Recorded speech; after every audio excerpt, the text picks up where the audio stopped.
Nintendo took an absolute L recently, and I've been itching to talk about it because in the legal world of gaming, very few cases have captured the attention of the general masses, much like the Nintendo v Pocketpair lawsuit going on right now. When Nintendo's reaction to real competition came in the way of litigation instead of innovation and better games, even the most zealous Pokemon fans began to turn on Nintendo and its anti-competitive practices, which is why it feels so good to see that Nintendo's Pokemon-related patent was recently rejected by Japan's patent office. For those of you who don't remember, after the launch of Palworld, Nintendo decided to try and patent some of the most generic gameplay mechanics in all of gaming. This includes the mechanic to summon characters, another patent for the mechanism that allows smooth switching or riding of objects, so I guess RIP Elden Ring, and a patent for the ability to perform exchanges between games. The US Patent Office, in its complete ignorance of the subject matter and to the heavy criticism of legal experts, granted Nintendo all of these patents, which, to put it simply, it's just summoning characters, summoning writing things, and trading between games. The ability of Nintendo or any legal authority to actually enforce these patents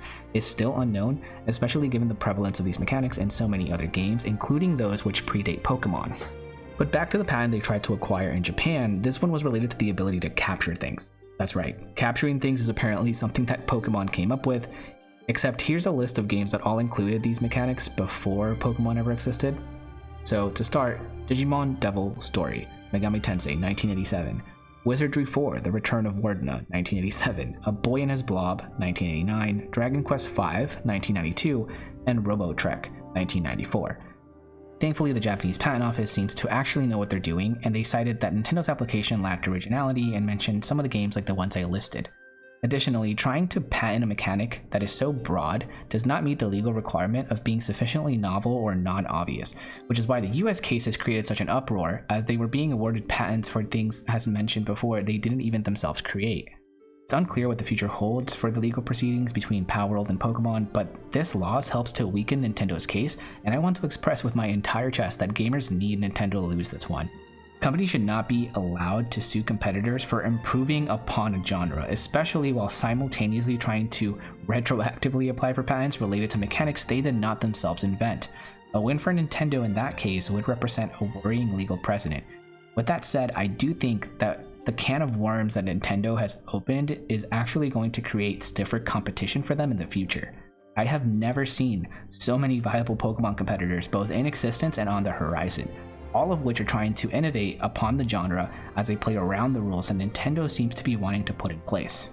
Digimon Story Time Stranger was an extremely polished example of what can be done, but we also have MiHoYo joining the fray with Honkai Nexus Anima, as well as Animo being developed by Paw Print Studios. I don't know why these games are so similar in name, but they both look gorgeous, and Animo in particular has a very engaging looking combat system. Although I was a bit disappointed that Nexus Anima was an auto chess game, the creature collection genre floodgates seem to have been fully opened by Palworld, which is why Nintendo went so much so on the defense. And both of the games that I listed have incorporated specific changes to play around the Nintendo patents, which is a sign of innovation working in spite of Nintendo's cowardly grasp for control.